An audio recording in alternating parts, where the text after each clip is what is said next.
This is a continuation of some previous videos, part 3 of Psalm 78, and just for some context, what I'm about to read is basically in the book of Psalms going over a quick review of what happened in the book of Exodus when Moses went to Egypt, got the Israelites out of Egypt, and then went through the wilderness.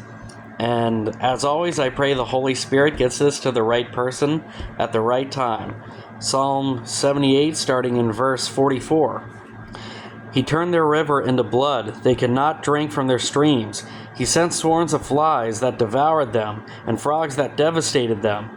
He gave their crops to the grasshopper, their produce to the locust.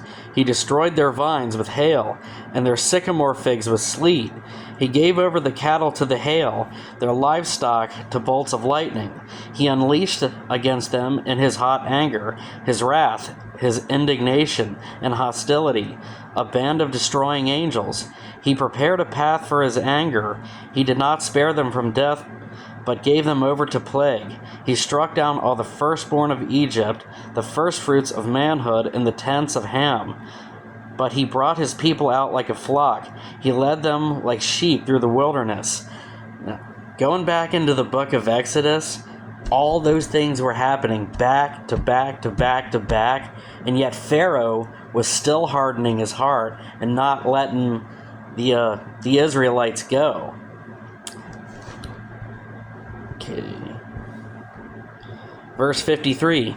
He guided them safely so they were unafraid, but the sea engulfed their enemies. So he brought them to the border of his holy land, to the hill country his right hand had taken. He drove out nations before them and allotted their lands to them as an inheritance. He settled the tribes of Israel in their homes, the 12 tribes.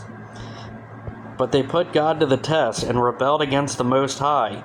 They did not keep his statutes. This seems like a common theme in this chapter and in the book of Exodus. Come on, Israelites, what are you doing? Verse 57. Like their ancestors, they were disloyal and faithless, as unreliable as a faulty bow. They angered him with their high places. They aroused his jealousy with their idols. When God heard them, he was furious. He rejected Israel completely. He abandoned the tabernacle of Shiloh, the tent he had set up among humans. He sent the ark of his might into captivity, his splendor into the hands of the enemy. He gave his people over to the sword.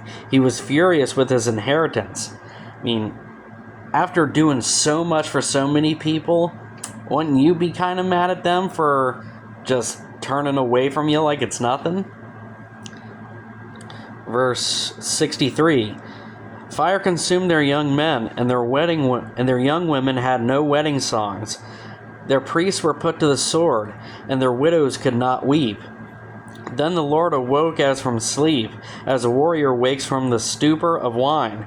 He beat back his enemies. He put them to everlasting shame. Then he rejected the tents of Joseph. He did not choose the tribe of Ephraim, but he chose the tribe of Judah, Mount Zion, which he loved. He built his sanctuary like the heights, like the earth that he established forever. He chose David, his servant, and took him from the sheep pens, from tending the sheep. He brought him to be the shepherd of his people Jacob, of Israel his inheritance.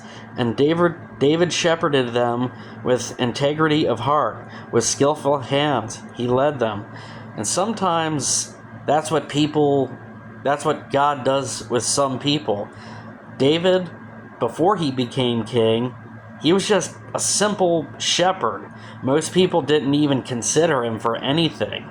But then God chose David, and then David shows up to the battlefield, slays Goliath. That's when everybody was like, oh, okay, mind blown. That guy has been chosen by God. And sometimes that's what God does with us people, even to this day. Sometimes we end up getting overlooked by so many people so many times, and then out of nowhere, hey, God's favor.